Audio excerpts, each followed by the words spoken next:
A vortex of storm clouds spiraled above, dark and menacing, as a brilliant bolt of lightning tore through the sky. The bolt glowed with a bluish-white intensity, crackling with raw power. Jagged arcs of energy danced violently through the air, illuminating the clouds with flashes of electric fury before slamming into the earth. At the point of impact stood a lone figure, a broad-shouldered man with cropped hair, unmoved by the chaos around him. Rain drenched his muscular frame, but his stern gaze remained locked ahead. The cracked earth beneath his feet and the shock waves pulsing from his stance made it clear. This was no ordinary warrior. He was Dan Wusung, the man known to all simply as the Fist King, a title earned, not given, a name spoken across the Jianghu in both reverence and fear. Few knew his real name. Most only knew the power of his fists. Dan, injured, stood surrounded by bodies, signs of a brutal ambush.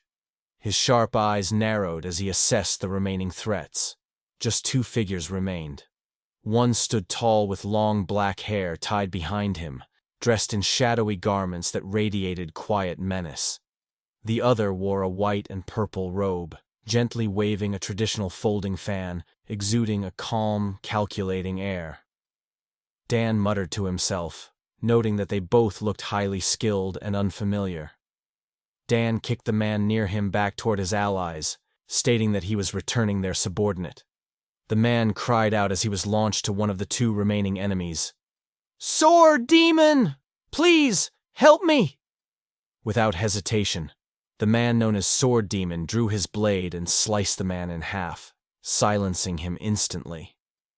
Dan noted the sheer brutality. The man had cut down his own ally. He didn't hesitate.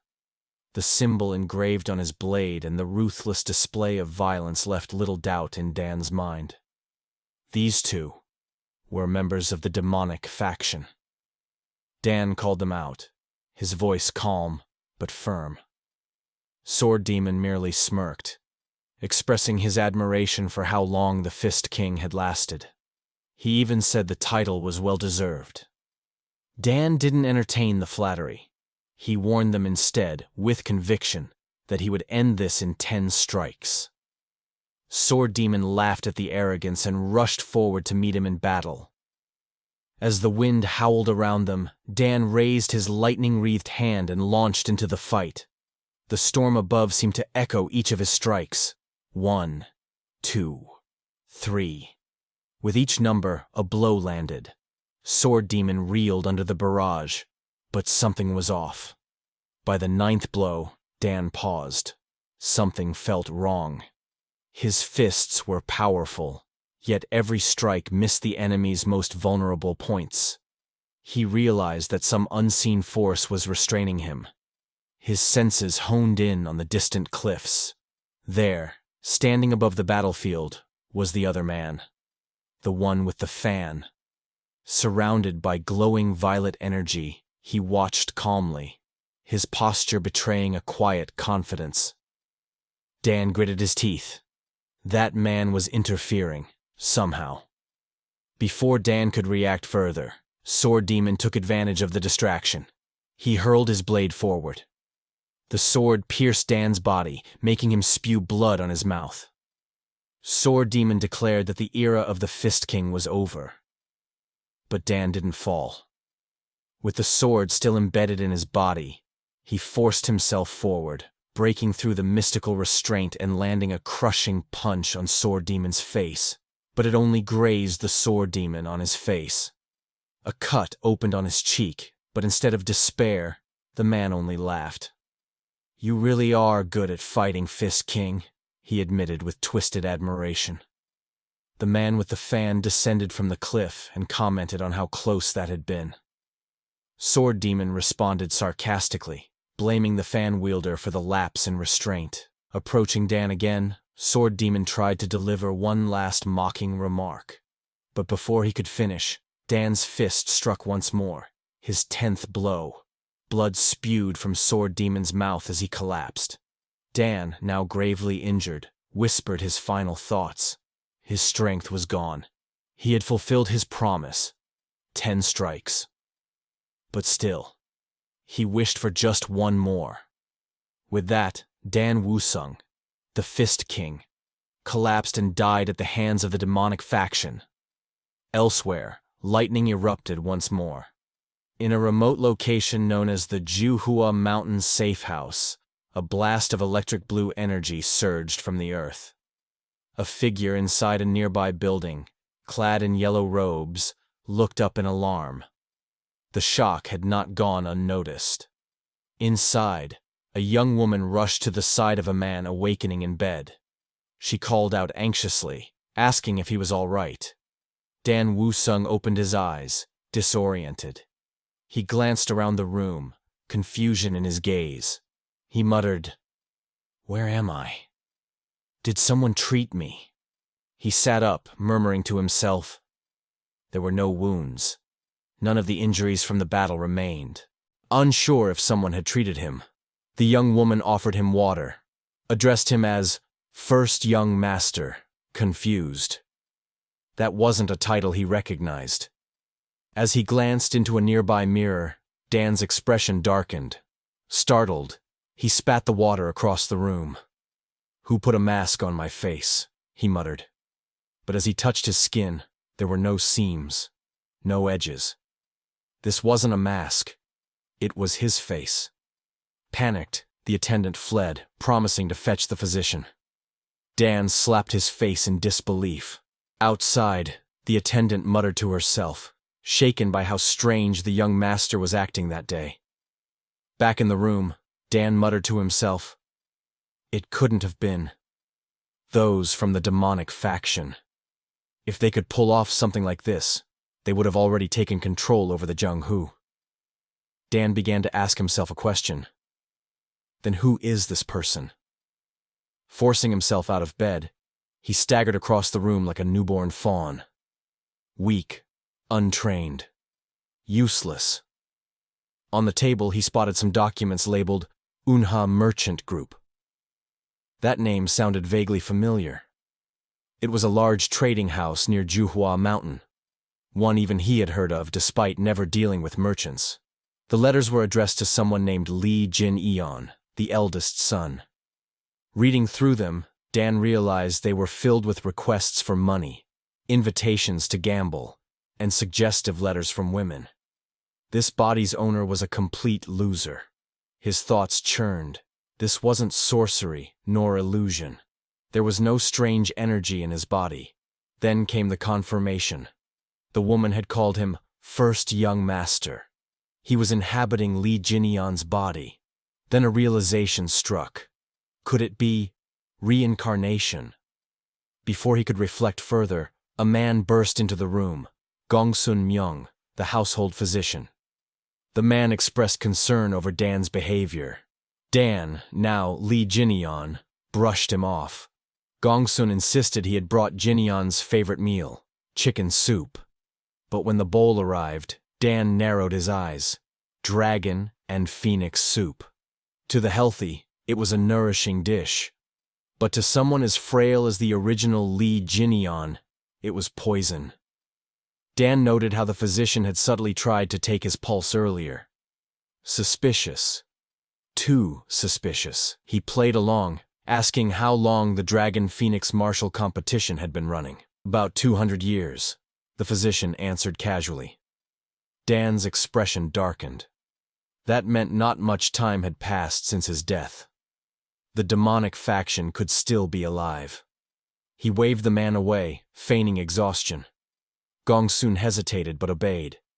Now alone, Dan looked around once more.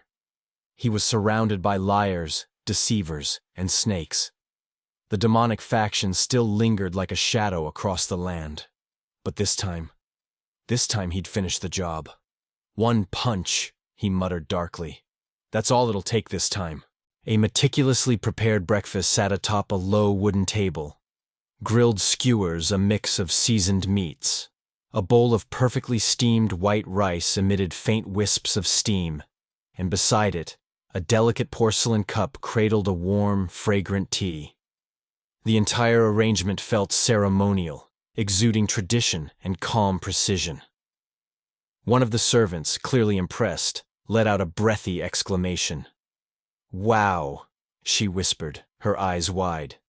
She turned to her companion and remarked, almost in disbelief, that the young master had taken to eating full meals again. Just recently, he had only been able to stomach porridge. Her fellow servant chuckled softly and nodded. "Yes," she agreed. "He's been eating with such appetite lately. He should be back from his morning walk any moment now." Right on cue, Lee Jinian, formerly Dan Woo-sung, entered the room shirtless, a light sheen of sweat glistening on his muscular frame. His breathing was calm but heavy, like someone who had just finished a rigorous training session. He glanced at the table and gave a nod of approval. "Oh, breakfast is already prepared?" he asked casually. The servants bowed silently in confirmation. "Well done," he said.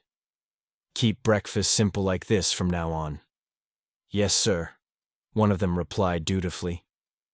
As Lee Jinian slipped on a fresh robe, the servants exchanged hushed whispers behind him. "He really does seem healthier," one murmured. "I know, right?"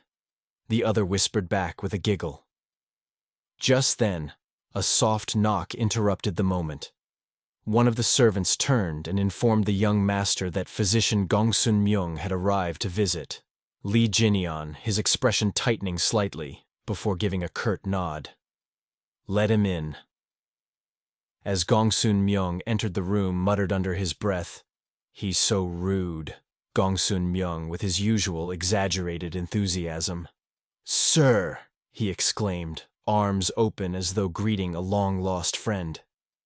Lee Jinian's lips curled into a restrained smirk as he muttered privately, "I still don't understand why he grovels like that." He narrowed his eyes in amusement.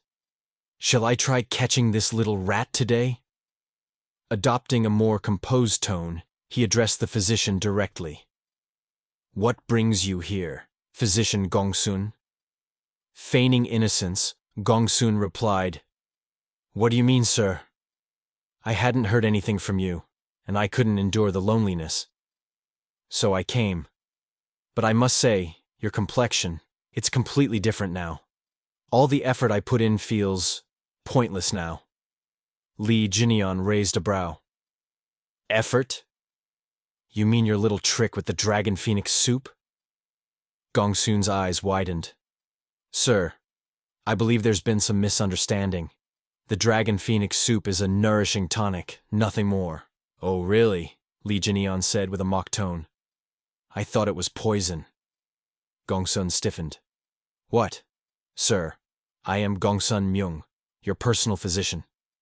If I'm not welcome here," he added with a slight bow, "then I'll take my leave." Lee Jinian narrowed his eyes. "You came without being called, and now you leave without being dismissed?" His voice carried a chill. "Are you the master here, not me?" Gongsun flinched at the sharpness of the retort. But then Lee Jinian laughed, his tone suddenly light.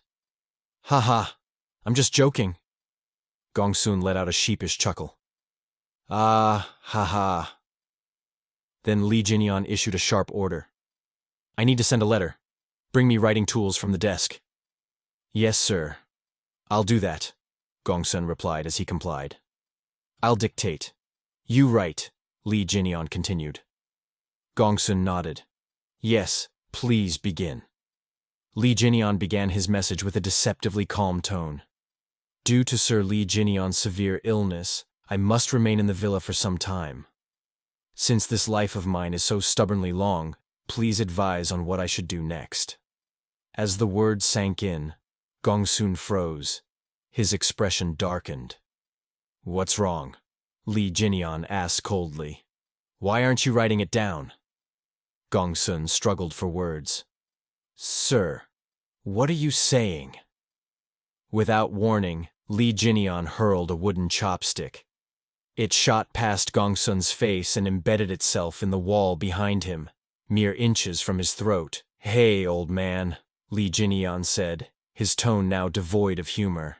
I'm not the Lee Jinion of the past anymore. Gongsun leans back, clearly shaken. Sir, what on earth do you mean? Lee Jinion calmly, but his words carried weight. First, about that dragon phoenix soup. To a healthy man, sure, it's a tonic. But to someone as ill as me, it's poison. And you, as a physician, know that well. Did you really think I wouldn't notice you checking my pulse secretly when I didn't die? His voice dropped. And most importantly, you couldn't even hide your intent to kill me. Gongsun's mask of civility finally cracked. His eyes narrowed. Lee Jinion remained seated, his posture casual yet unyielding. You're clearly not acting alone. Write down the name of the one who gave you orders. Gongsun looked away. Why are you doing this, sir? How could you suspect a kind man like me? He let out a breath. Sigh. Gongsun's demeanor changed. His voice turned cold. Even a scoundrel like you has a conscience, huh? Lee Jinion responds, You finally show your true colors. Gongsun, he sneered. I was trying to let you pass with dignity. How foolish. Now there's no other way. If I have to, I'll kill all the servants and silence them. Gongsun muttered. His hand reached for a hidden weapon beneath his clothes, but he wasn't fast enough. In one clean, brutal motion, Lee Jinion struck his head, ending the treachery with a single blow. Don't get distracted while I'm talking, he muttered, standing over the corpse. Continuing his meal, Lee Jinion grimaced. To think I'm in this much pain. What a pitiful body this is. He looked down at Gongsun's lifeless form. I need to recover my strength quickly, he whispered to himself. Once I do, it won't matter if the mastermind is the entire Yonha merchant group. When I return to the group, I'll dig deeper into Gongsun Myung's connections. Suddenly a sharp pain pierced his skull. He clutched his head as memories surged forth. Not his own, but those of the original Lee Jinion. The flood of images brought clarity and sorrow. So that's what it was, he murmured, tears falling. Lee Jinion, the firstborn of the influential Yunha merchant group, had not been gifted. Neither as intelligent as his second brother, nor as strong as the third. He was simply lacking. To mask his inadequacies, he buried himself in a life of luxury, spending frivolously and seeking comfort in vice. But when he finally realized the damage he had done to his name, his health, his family, it was already too late. They had sent him here, to this remote villa, to die in exile. If these memories are right, Lee Jinion muttered, then the main family wouldn't care what happens to me here. At first, the problem was that I had reincarnated without access to this body's past. But now, I can finally focus on martial arts again. He looked down at his own hands. To think he wasted such an innately gifted body. With my knowledge from my previous life, and a few rare elixirs, I can climb to the top again. He turned his eyes to a pouch filled with coins. And money won't be a problem either. His gaze drifted briefly to Gongsun's corpse.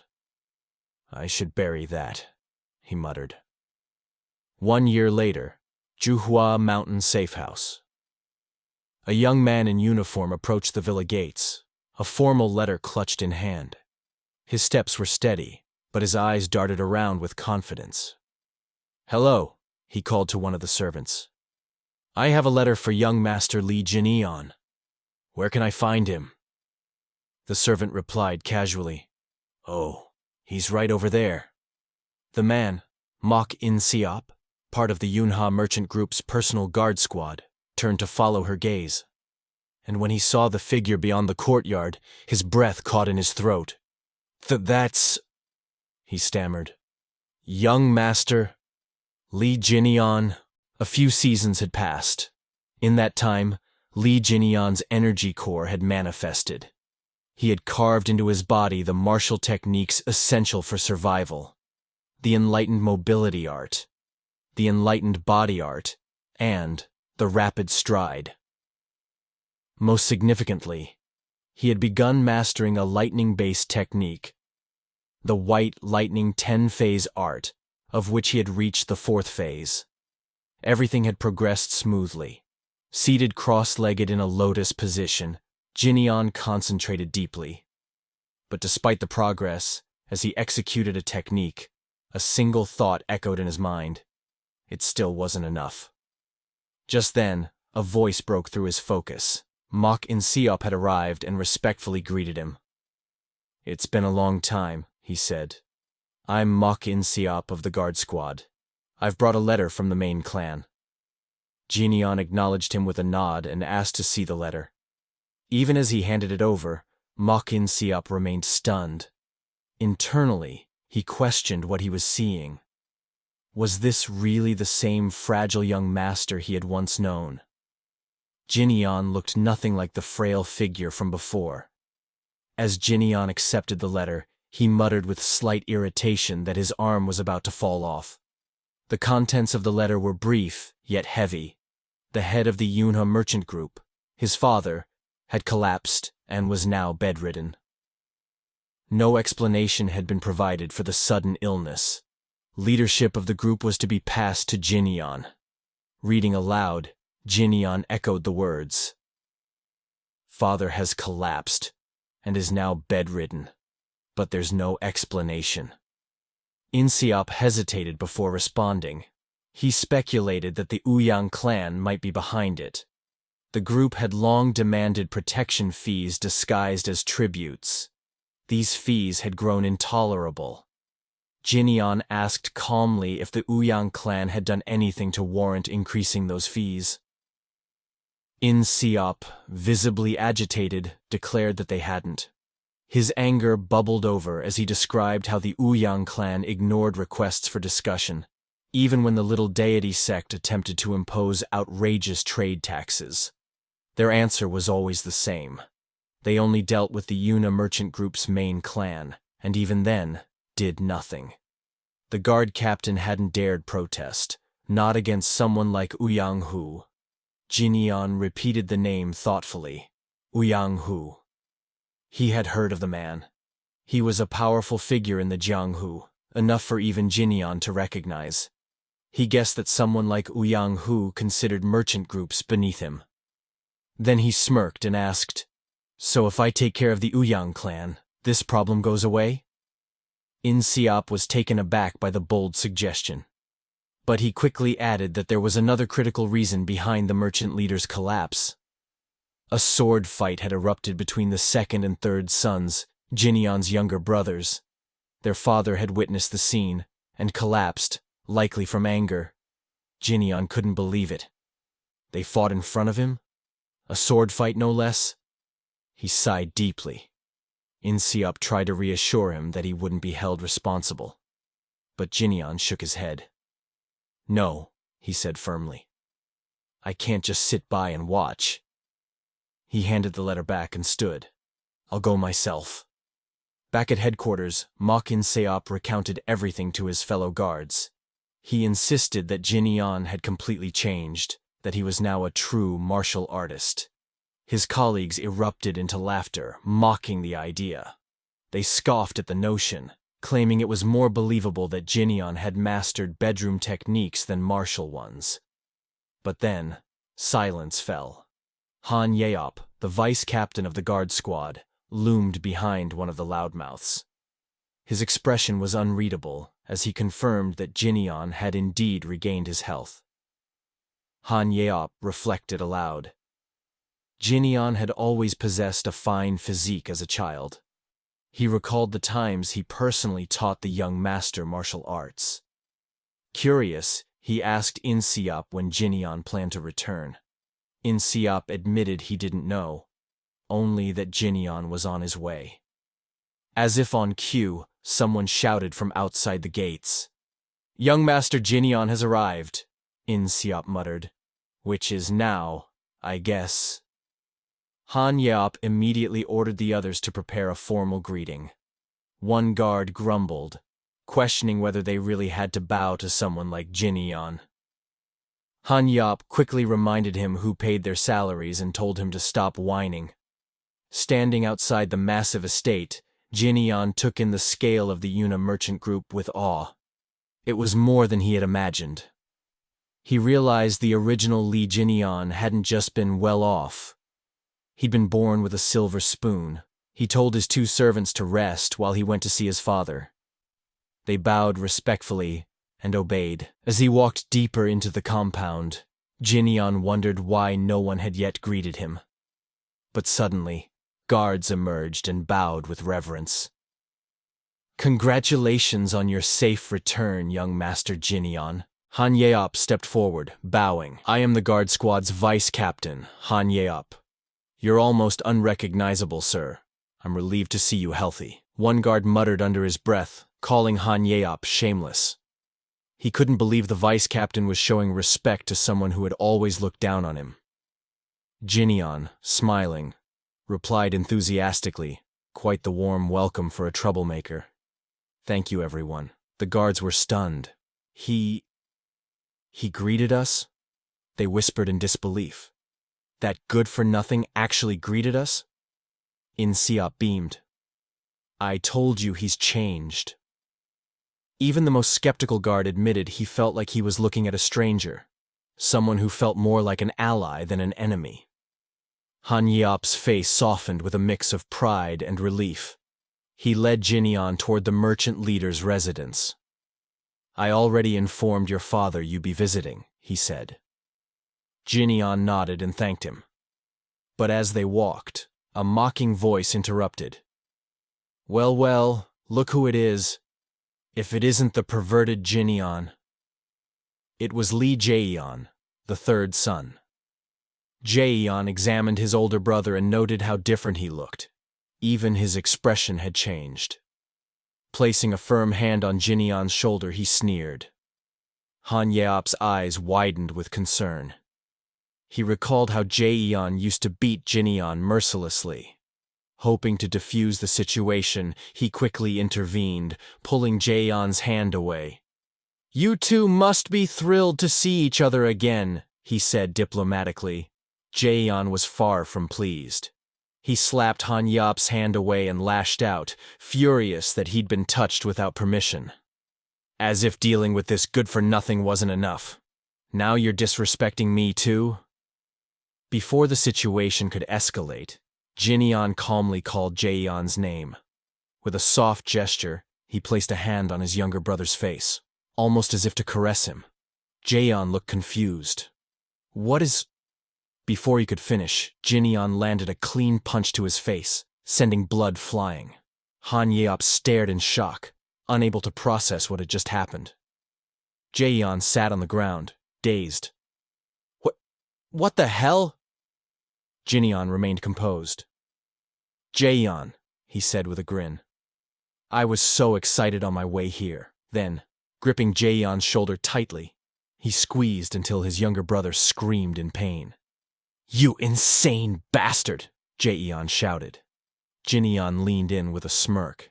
"Insane bastard? You should be calling me Big Brother." Meanwhile, a slight commotion stirred within the halls. At the back, a man holding scrolls paused, his brow furrowing as he muttered to himself, "That's Father's room." The man was Lee Hwa-yeon, second son of the Yunha merchant group and its current overseer. Approaching Han Yeop, Hwa-yeon asked with authority, "What is all this ruckus?" Han Yeop turned, replying, "Ah, overseer. There was an argument between the first and third young masters." Hwa-yeon's expression darkened. He muttered in frustration, "The third must have harassed him again. And what are you all doing just standing around instead of stopping them?" With urgency he added, "My older brother," and rushed forward toward the source of the disturbance. Inside, Jin Yeon maintained a stern tone as he addressed Jae-yeon. "Be quiet. We're right in front of Father's room." He glanced back as Hwa-yeon entered. Is that you, Hwa-yeon?" Huaiyan, caught off guard by Jinyan's commanding presence, could only respond with a confused, Soon, the three brothers were gathered inside the room. Huaiyan sat sipping tea, Jinyan stood before Jaeyan, and Jaeyan knelt on the ground, arms raised in punishment. "I heard that you returned," Huaiyan said, eyeing his elder brother. "You seem like you're in good health." "I'm fine now," Jinyan replied casually. He then noticed an injury on Huaiyan's hand and asked, "Did the third do that to you?" "Ah, it's not serious," Huaiyan began. But before he could finish, Jinyan delivered a sharp slap to Jaeyan's face. "You shouldn't wield a sword against your older brother," Jinyan said coldly. "Unless you wanna—" Jaeyan, stunned, quickly responded, "Okay." When Jinyan raised an eyebrow, Jaeyan stammered, I understand." As he processed what had just happened, Jaeyan muttered under his breath, still in disbelief, "Li Jinyan beat me up. He used to be so weak." Huaiyan, equally astonished, murmured, "He really humbled Jaeyan." He remembered how Jinyan could barely avoid a beating in the past. With curiosity, Huaiyan asked, "Did something happen at the safe house? You seem like a completely different person." "Is that so?" Jinyan responded with a slight smirk. "You've got a good eye." He then turned his attention to the scrolls and asked, "What's all this?" "That's the list of employees I'm taking to the conference tomorrow," Huaiyan explained. Jinyan glanced through the names and muttered, "A list of employees. I was curious who recommended Gongsun Myung, but I guess that's not needed anymore." As his gaze narrowed, he added, "The person who brought in all these people, from the vice guard squad leader to the front gate guards, it's Ouyang Hu."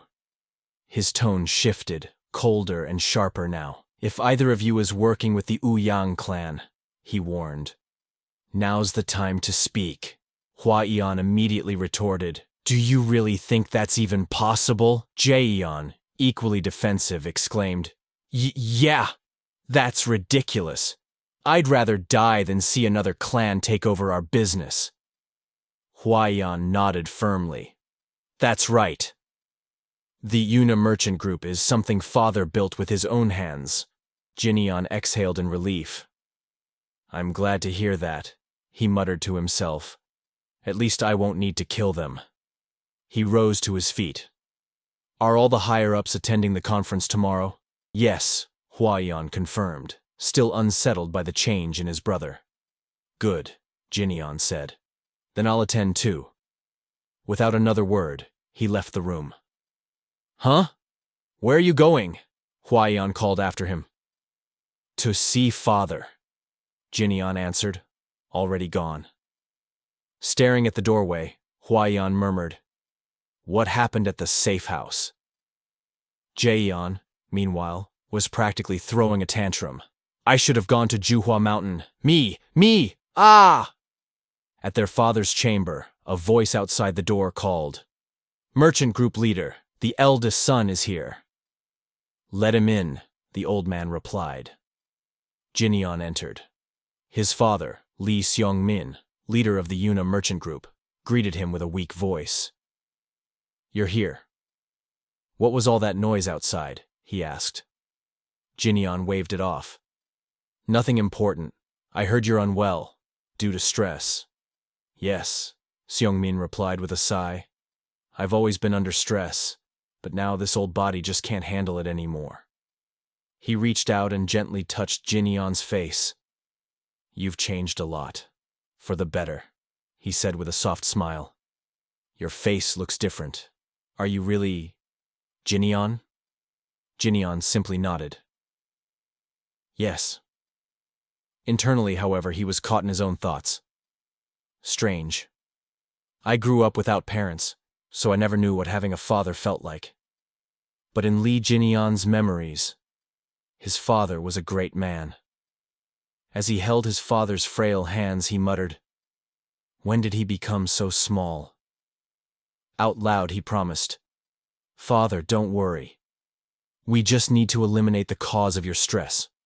I'll handle that, so please, don't worry. Eliminate? The old man asked, concerned. Ah. Jinyon forced a smile. It's nothing. Don't worry.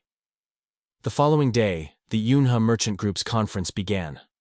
Among the attendees was Ouyang Hu, guard squad leader and a martial master from the Ouyang clan.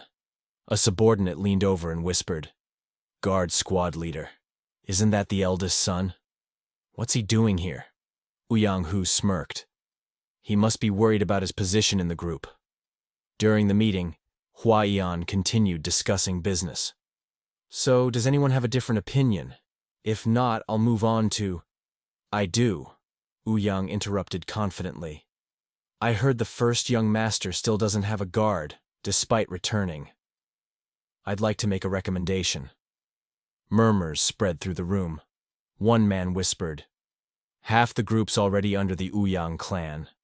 Another replied, "Hey," only to have his teacup swatted away by Ouyang Hu. "Oops, my hand slipped," Ouyang said mockingly. "My bad. Anyone have anything to say about my suggestion?" When the room remained silent, he sneered. "Thought so." Jinyon stood up. "I do. I have complaints." As he stepped forward, all eyes turned to him. "I'd like to make a suggestion too," he said, his tone sharpening. "A suggestion. To fire the guard squad leader, Ouyang Hu." Gasps filled the room. The Yunha members were stunned. The Ouyang representatives burst into laughter. One man chuckled. "Goodness, what a joke." Another added, "Doesn't he know how much the squad leader's done for the group's security?" "Fire me?" Ouyang Hu laughed loudly. "You must have forgotten how things work after lying bedridden so long. That's not something you get a say in." Jinyon's expression hardened. "Is that so?" Without warning, he punched the floor, sending a ripple of force that silenced the room. "You must have forgotten. Just because you've gained some influence," Jinyon said coldly. Ouyang's confident smirk vanished. "But let me remind you." Jinyon's voice cut like a blade. "The Yuna Merchant Group belongs to me." Before the assembly, Li Huaiyan glanced nervously at Li Jinyon and asked why he was present. "Are you really planning to dismiss Guard Captain Ouyang Hu? That's why you came? Honestly, we're just a merchant group. It's above our pay grade to confront someone like him."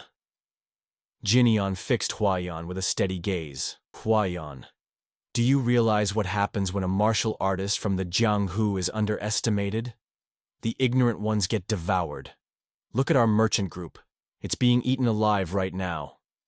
Inwardly, Huaiyan thought, "He's right. When did the Ouyang clan grow so powerful here?" Jinyon placed a reassuring hand on his shoulder and smiled. "But don't worry, I, your older brother, will handle it," Han Yup murmured skeptically. "Handle it. Like that, brother." Ouyang's subordinate rushes forward drew their sword. Ouyang shouted, "Young Master Jinyon, what madness is this?" Ouyang Hu hissed to himself, "That troublemaker, has he lost his mind?" Captain Han Yeop quickly intervened. "Insolent! How dare you brandish a sword at young Master Jinyon? Step back at once." Jinyon's expression darkened. "You're right. That was truly insolent. Drawing a sword on your employer? You young punks really have a death wish. Since I feel a little sorry for Ouyang, maybe I'll consider this compensation." Ouyang scowled. "Feel sorry?" Jinyon continued, stepping closer. "You ruined his retirement plans. You had Gongsun Myung try to assassinate me while I was recovering, and you provoked a feud between my second and third brothers. Blood between siblings makes your work easier, and thanks to you, father collapsed. Had you manipulated one of my brothers, you could have taken over the Yunha Merchant Group without lifting a finger."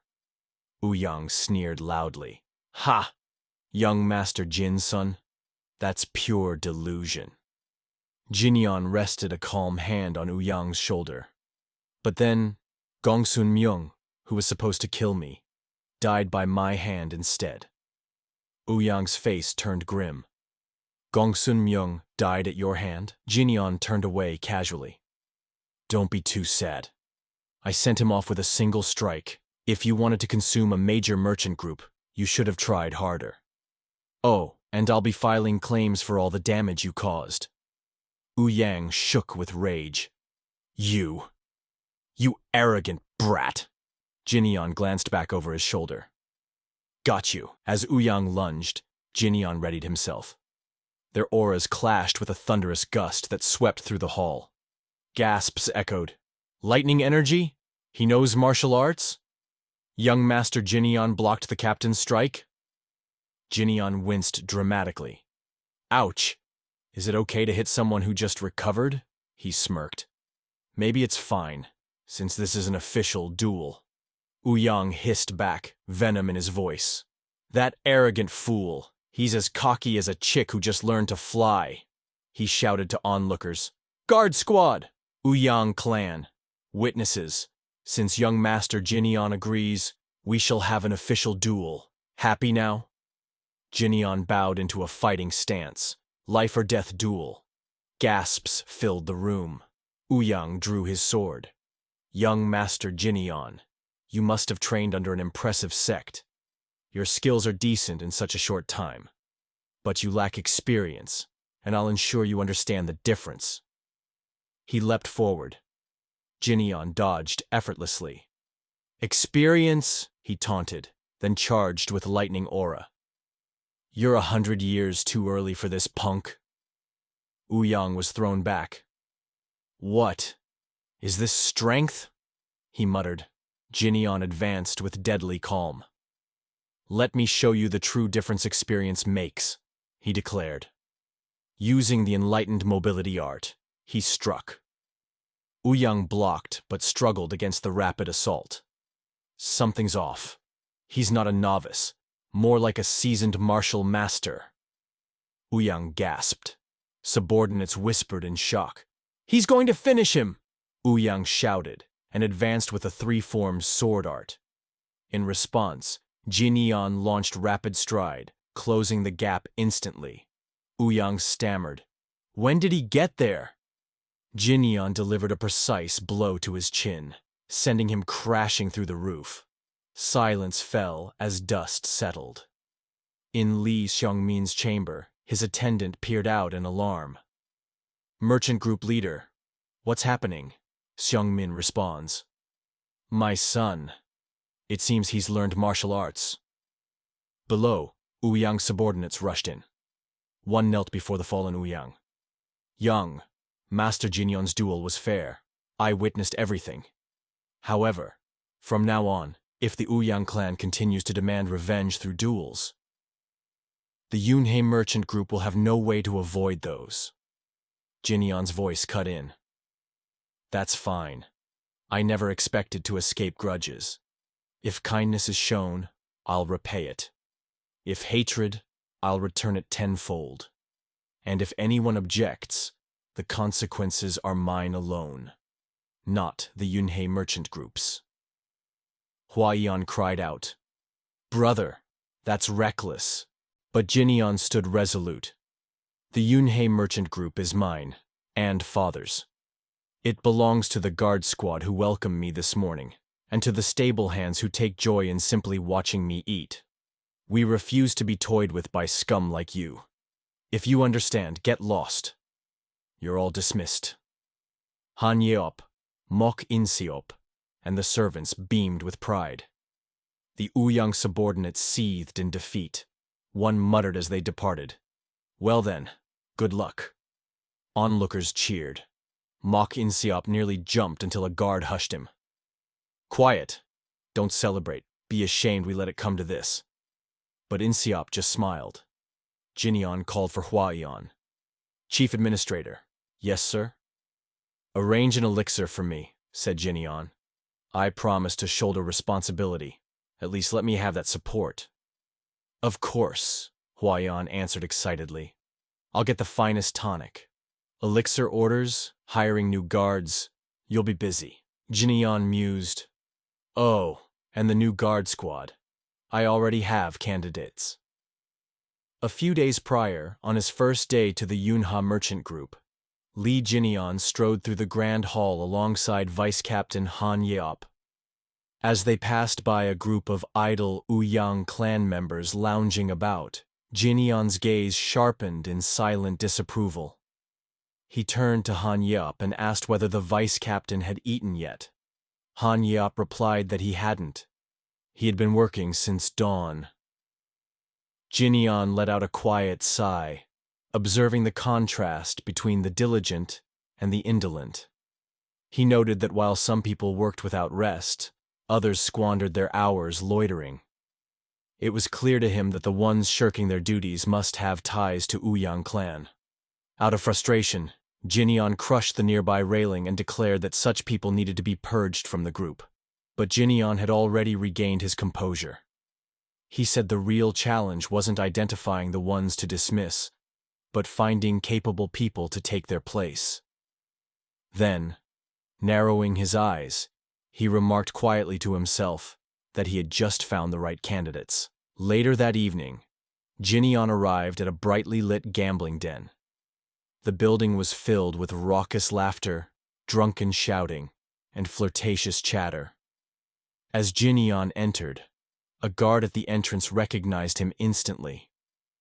The man greeted him with mocking familiarity, joking that the pushover had returned to make another generous donation. Jinian shot him a scornful glance and warned the man not to touch him, lest he get pig grease on himself. Then, with a cold tone, he told him to open the door. The guard, taken aback, began to protest, but Jinian ignored him and pushed forward into the room. In the main chamber, 3 men turned their heads at the sound of his entrance. At the center stood a scar-faced man, Poisonous Fox Chul Myungho, who grinned and welcomed Jinian, commenting that he looked healthier now, and that recovery must have done him good. The other 2 also greeted Jinian, Yuk Jinbo and Yuk Myungbo. They says, "Welcome," and "It's been a while." Myungho laughed and scolded them for not checking in on Jinian during his recovery. Myungbo apologized, claiming they hadn't known. Myungho waved it off but added that he had been bored without a pushover around to swindle.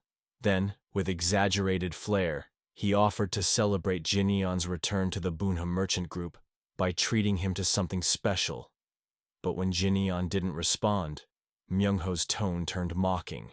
He called out sarcastically, demanding to know why he was so quiet. Jinian, his voice low and measured, responded that he had simply been thinking, specifically about whether he should kill Myungho. He explained calmly that he had no use for someone like him. What he really wanted were the twins. He could tell they were capable, and it was a waste to see them serving under Myungho. Having made up his mind, Jinian declared his decision aloud. Myungho, now agitated, asked if Jinian was even listening to him. But Jinian remained composed. He smiled and asked Myungho to hand over the key to the vault. Shocked, Myungho repeated the words with disbelief. He asked if Jinian was seriously demanding money.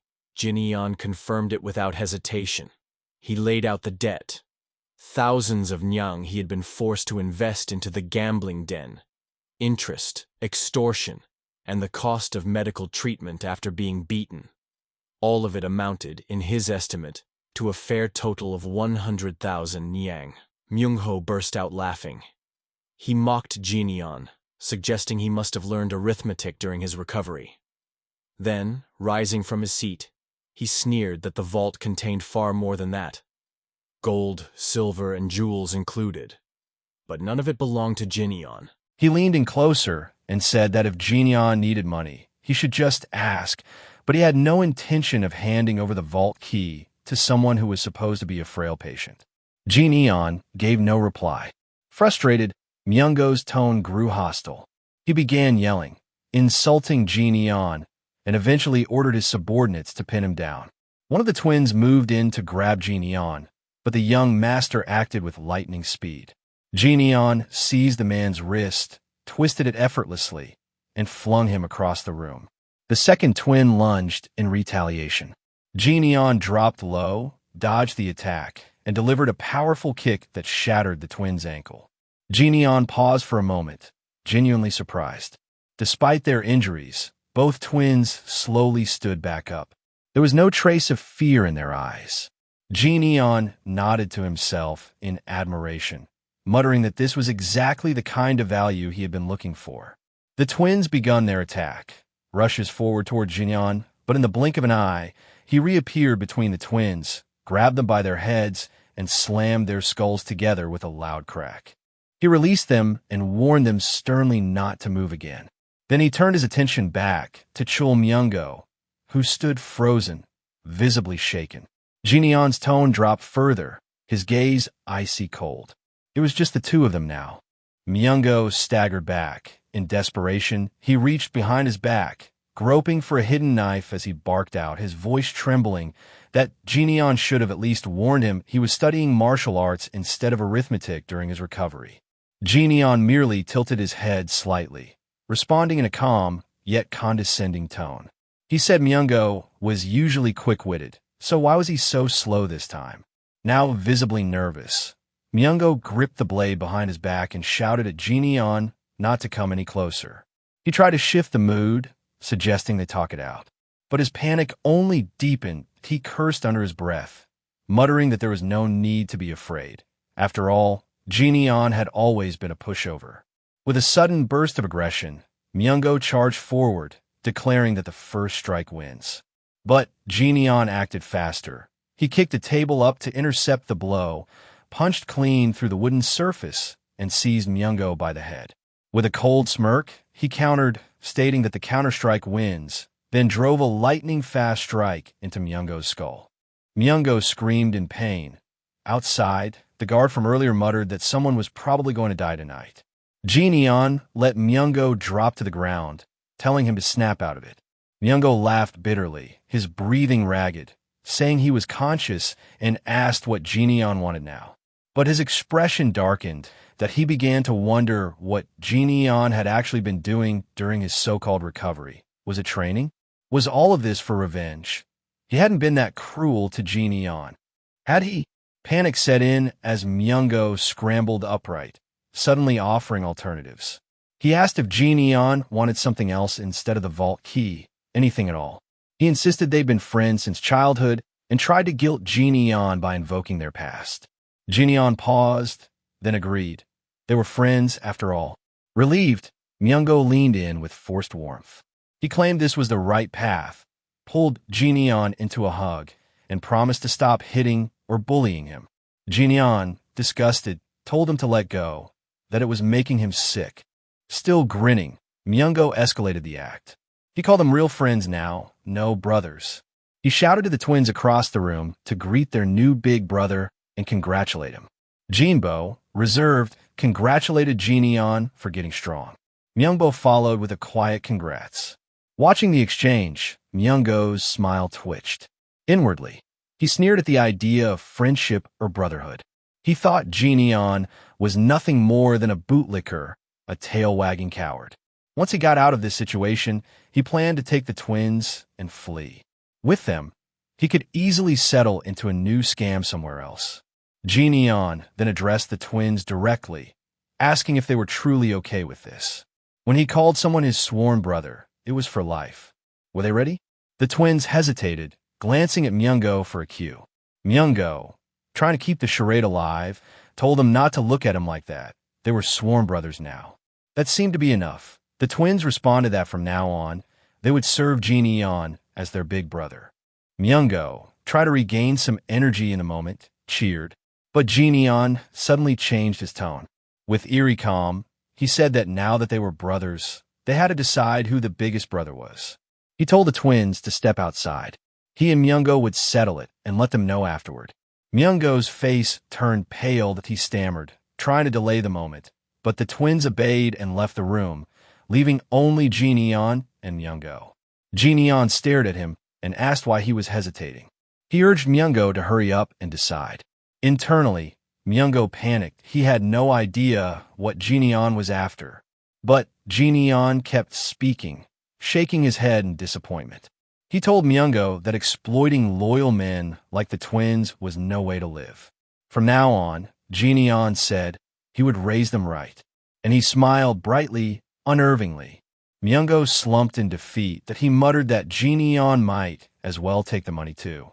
Jin had already beaten him and now was taking the twins. Wasn't that the same as telling him to go die somewhere? He screamed in despair, begging to be killed.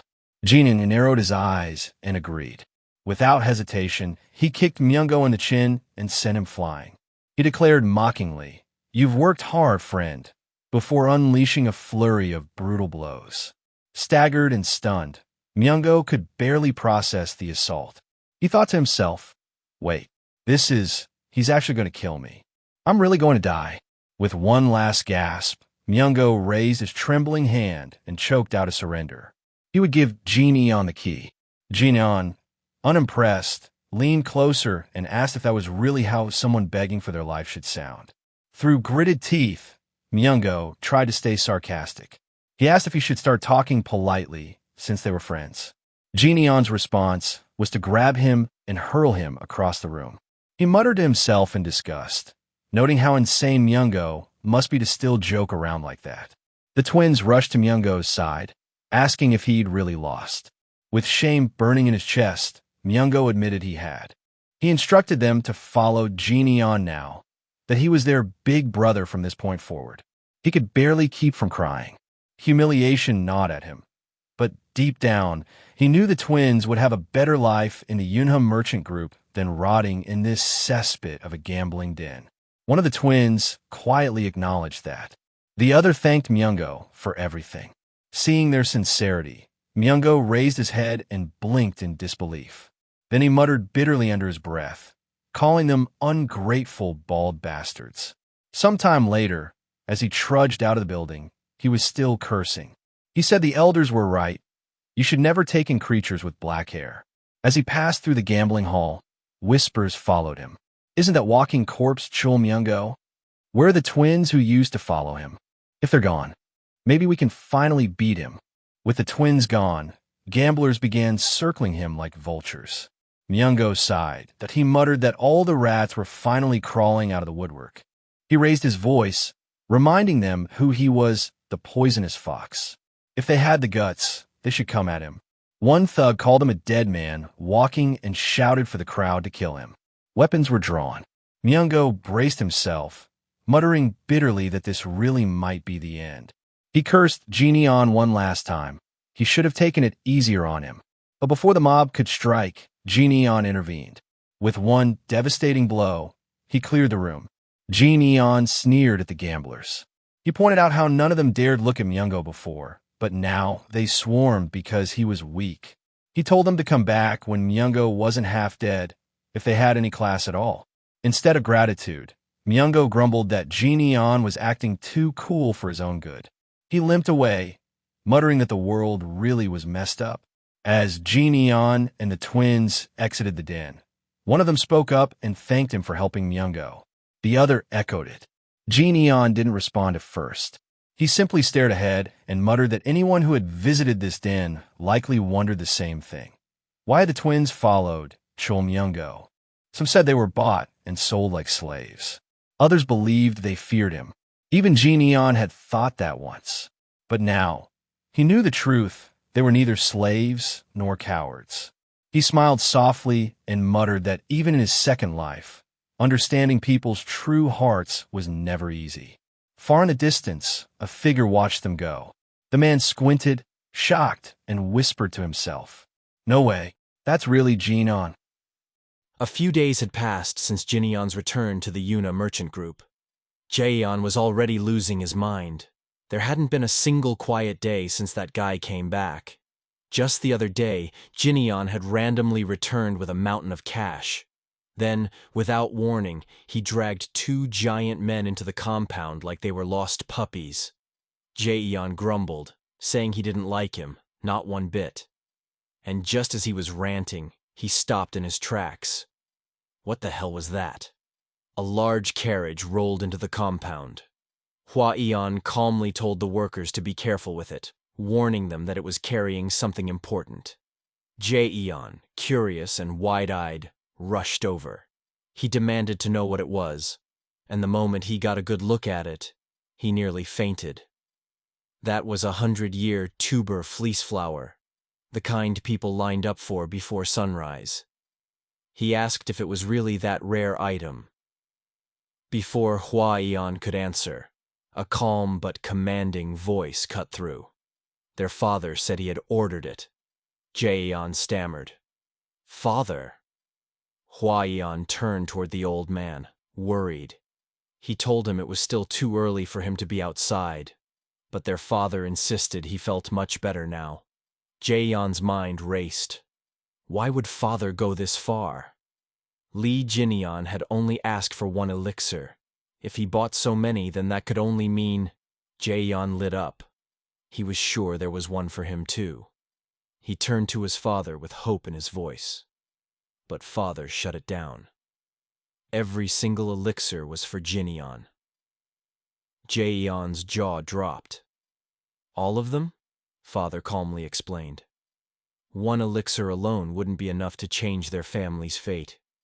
Compared to the money they'd already wasted on the Uyang clan and the Little Deity sect, this wasn't excessive. He had written to all their branch leaders, longtime allies, and top merchants. He told them they were in crisis. If the merchant group fell, they would all lose money, so they'd take it seriously. Father said making Uyang Hu the guard squad captain had been his decision, so it was only right that he take responsibility. Han Yap nodded. He said it was a wise move, that Jin-yeon would surely become a great martial artist. Hwa-yeon agreed, adding that Jin-yeon was amazing. Their father thanked them both and said he truly appreciated their support. Han Yap assured him he would give everything he had. But Jae-yeon was still sulking. Father cut him off. He said this was perfect timing. The perfect opportunity to use every bit of wealth he'd earned in his life. Jae-yeon panicked. What about him? Where was his elixir? Father turned to him slowly and asked, did he even need one? Later at the training ground, Jae-yeon trains out of frustration. Everywhere he went, it was Jin-yeon this, Jin-yeon that. Why didn't he get an elixir? Was everyone just ignoring him now? He cursed under his breath, wondering what kind of damn miracle Jin-yeon had stumbled into. Then, from the distance, he heard heavy footsteps. Jin-yeon ran past him, with a fucking boulder strapped to his back. Jae-yeon jumped back, confused. He asked what the hell that was supposed to be. Jin-yeon answered that he was just out for a walk. Jae-yeon scoffed. A walk? With a fucking boulder? Now the guy who was born lucky was suddenly putting in effort? Jae-yeon collapsed on the ground with his wooden sword, muttering to himself. He tried to mimic the battle he had seen between Jin-yeon and Uyang Hu. He acted it out like some kind of scene. He imagined the moment Uyang Hu slashed down and Jin-yeon dashed forward and smashed him in the jaw. It still didn't make sense to him. How did that bastard do it? Just then, a voice cut through. Jin-yeon had circled back. He asked who Jae-yeon was calling a beastard. Jae-yeon freaked out. He stuttered, saying he was just talking to himself.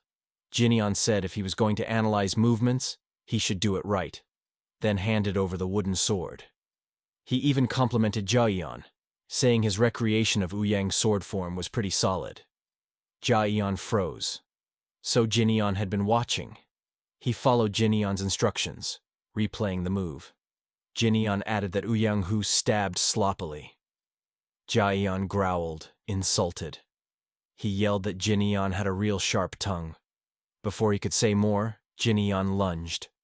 Jae-yeon barely blocked it. Jin-yeon said that after breaking the feint, he had closed the gap. Jae-yeon's thoughts spiraled. What was this lunatic doing? Jin-yeon moved behind him in a blur. He tried to kick again, but Jae-yeon dodged just in time. Jin-yeon added that once a fighter is cornered, they reveal their hidden trump card. Just as Jaeon turned, Jineon was already there, fist raised. The strike stopped just short of his chin. Jaeon trembled. That could have killed him. Jineon casually explained that stabbing was less accurate than slashing. He said the sword art Uyang-hu used was meant to kill in one hit, and if someone could move fast enough in that brief moment, the outcome was already decided. In his mind, Jineon thought back. If it had been him in his past life, someone like Uyang-hu wouldn't have even gotten to draw his sword, but his current body wasn't even a quarter of what it used to be. He told himself he had no right to be proud. There were fighters he couldn't beat, even as the Fist King. This wasn't enough. He needed to become stronger. Way stronger. A servant arrived. She announced that Jineon had a guest waiting. Jineon nodded. He said he'd be there soon. Then casually flicked Jaeon's forehead. Jaeon yelped in pain. He asked why the hell Jineon hit him. Jineon smirked and said it was because he was a damn bastard. Somewhere else, a group of guys were arguing. One of them said it was nonsense. There was no way Jineon knew martial arts. Wasn't that the guy who spent all day chasing girls? Another guy, Gu-ung, insisted it was real. He had seen it himself. One night, drunk, he stumbled past Chul Myung-ho's gambling den. He remembered hearing a voice.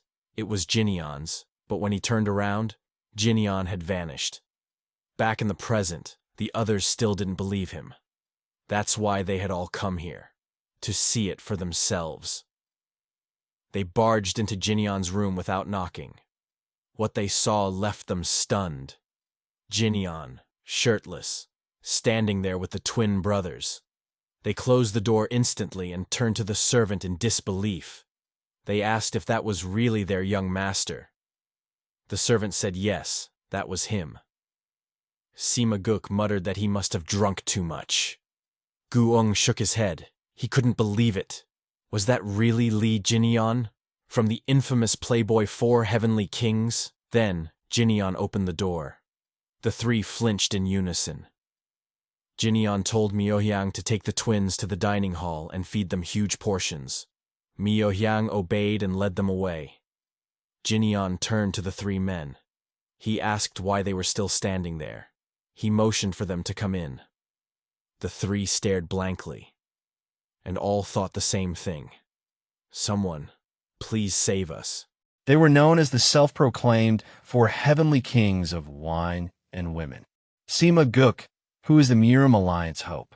Ju Jaryong, a man who failed his martial exams more times than he could count, and also had a sensitive stomach. Guang, the youngest heir of the West Wind escort household. And lastly, the infamous heir of the Yunham merchant group, Lee Jineon. These 4 made up the group. Now, they all sat together again, brought back by a wild rumor. The rumor that their pushover friend, Jineon, had returned. They gathered around a round table, chatting. But in Jineon's mind, he let out a sigh. Not these clowns again. He remembered them well. Always hanging out, drinking, talking about women. They called themselves something ridiculous, like the 4 Total Wrecks, or something just as stupid. Ju Jaryong leaned in and asked if he was all right. Jineon nodded. Jaryong said he looked intense, more alive than ever. Guang spoke up. He said he still couldn't believe the guy he saw that night was really Jineon. Had he trained nonstop in secret? Sima Guk watched in silence. In his heart, he knew you couldn't get this strong with just training. This was martial arts. Real, dangerous martial arts. He asked who taught Jineon. There was no way he learned that on his own. Jineon said he just got lucky. Sima Guk gasped. So it really was one of those fate-changing encounters you only heard about in the Jianghu. He started to ask something else. Jaryong interrupted. He said it looked like Jineon had finally caught a break. He almost didn't recognize him. Jineon replied with a low voice. The old Lee Jineon was dead. The others stared, confused. Jaryong asked what his plans were now. Jineon said there were debts tied to his sect that he had to pay. He'd help out with the merchant group while preparing for that. He wasn't interested in anything else. All he wanted now was to become stronger. The mood turned quiet. Guang whispered, asking what was wrong with him. Had they walked into the wrong house? Jaryong swore it wasn't him. Sima Guk remembered something. Before Jinian went away, he asked if Jinian was really going to recuperate somewhere. Jinian replied it was more like exile. Their father must have been really disappointed. Sima Guk had told him it might be a good thing. A chance to study, to heal, and to change. Jinian said that'd be nice. Back in the present, Sima Guk raised his cup. He said congrats to Jinian. He had truly changed. Jaryong agreed. It was worth celebrating. Guang joked that he knew this would happen. He reminded them that he suggested they should have kidnapped Jinian before he got sent away.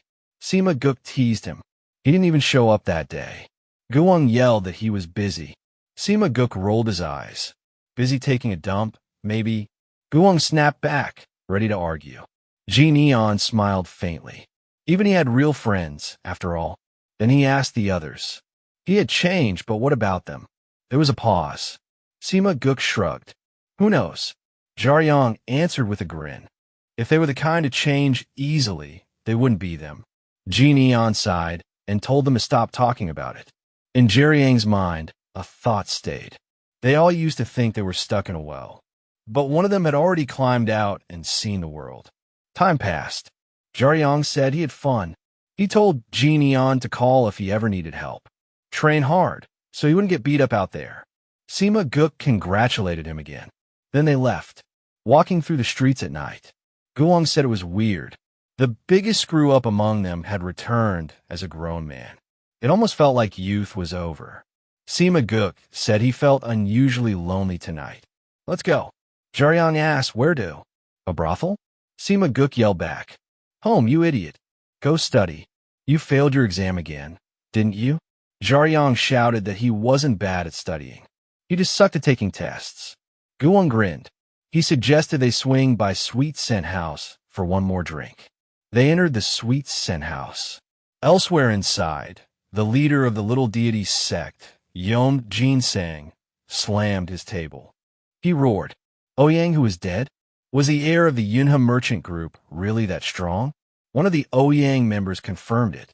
Jin Eon crushed the captain in under 30 moves. Jinsang asked what weapon he used. They told him his fists. Jinsang laughed bitterly. A swordsman losing to a fist user? What a disgrace. The Ouyang man asked what they do. Will they take revenge? Jinsang snapped. How could they get revenge for a fair duel? They weren't thugs. The Ouyang members shouted that they were supposed to be friends. There was honor between them. Jinsang sliced his head off without hesitation. He muttered that he didn't befriend corpses. Get that body out of here. Saran, a woman sitting beside him, was frozen. Blood splattered across her face. Jinsang looked at her, startled.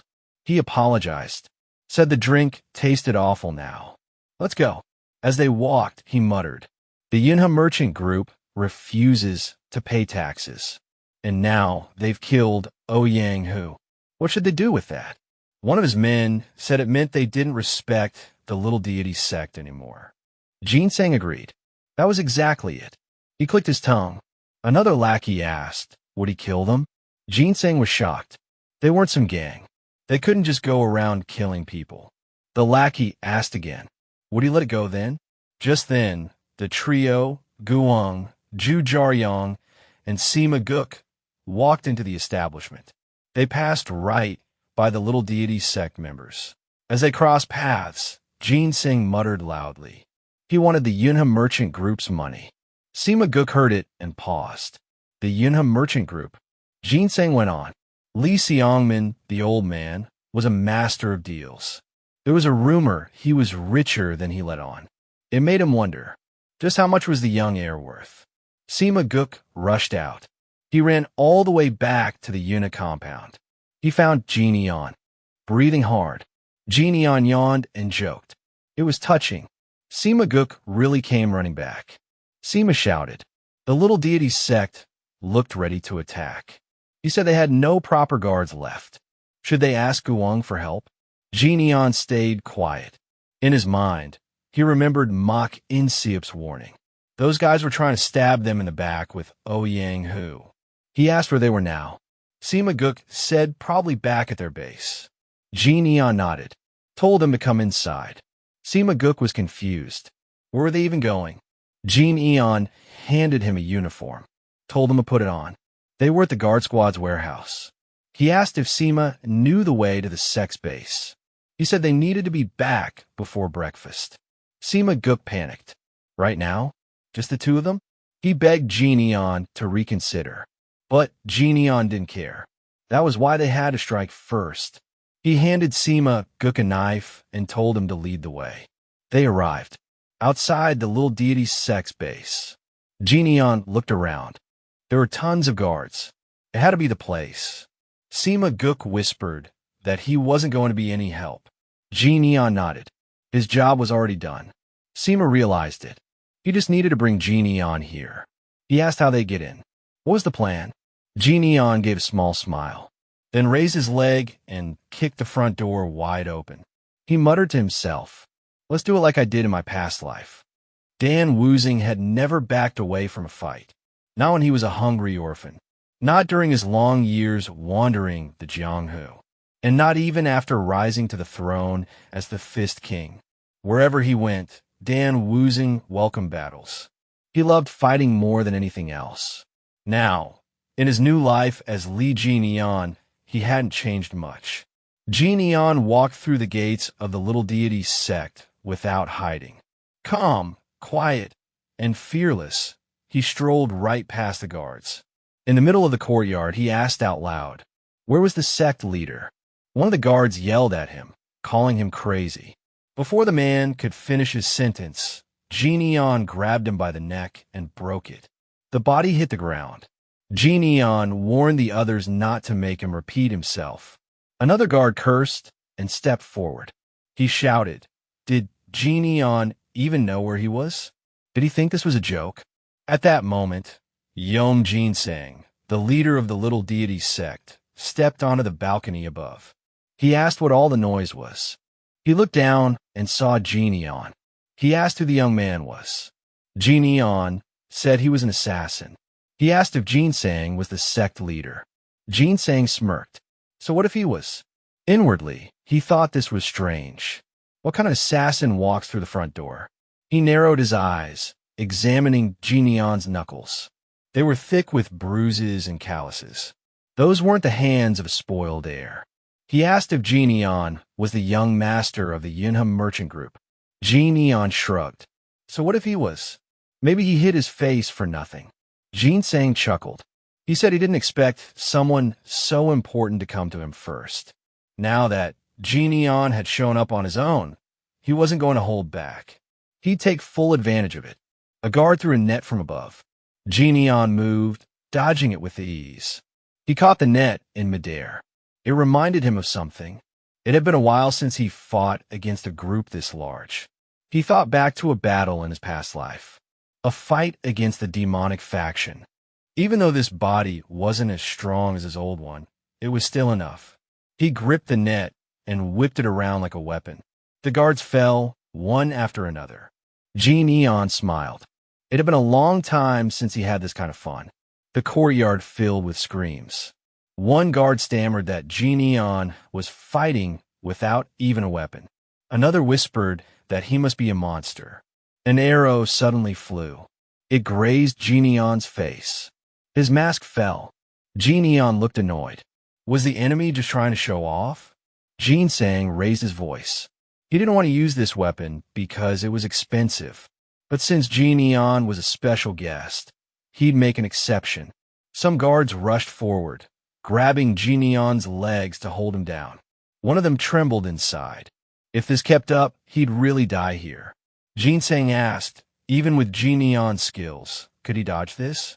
He ordered his men to fire. Dozens of crossbows launched spikes. Jian's eyes narrowed. He knew Jinsang didn't care if his own men got caught in the attack. Even someone from the underworld would hate that kind of betrayal. Just then, a voice shouted from outside. Sima Guk called out. He threw a dagger into the air. Genion caught it. With one quick motion, he spun the blade and deflected every incoming spike. Everyone watching froze. Jin Song's face twisted in shock. He couldn't believe it. That dagger was cheap, and yet Genion blocked everything with it. Genion turned and gave Sima Gook a thumbs up. Then, without pause, he hurled the dagger at Ginseng. It slashed his neck. Just a graze, a warning. Genion said he didn't usually use swords, but he'd make an exception for Ginseng. Ginseng cursed inside. That crazy bastard. He shouted at his men. What were they standing around for? Shoot him already. Genion replied coldly. He specialized in fists. With that, he launched forward. Ginseng panicked. He grabbed Saran and used her as a shield. But Genion didn't slow down. He twisted, moved behind them, and knocked Ginseng away. Saran was unharmed.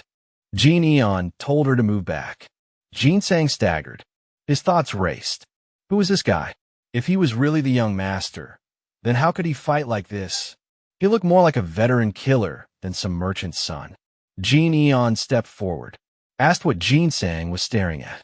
Did he have something to say? Ginseng begged. He had saved a lot of money. If Genion spared him, he'd pay a huge reward. He wouldn't be stingy. Genion responded with a kick to his face. He looked down at the fallen coins spilling from Ginseng's clothes, then asked why a man like him always valued money more than human life. He picked up a few coins, tossed them aside. He said he didn't need it. Ginseng could keep it. Then, with no hesitation, Genion drove his fist through Ginseng's chest, piercing his heart. Everything stopped. The room went silent. People stared, stunned. Genion stood over the lifeless body. He muttered, disgusting.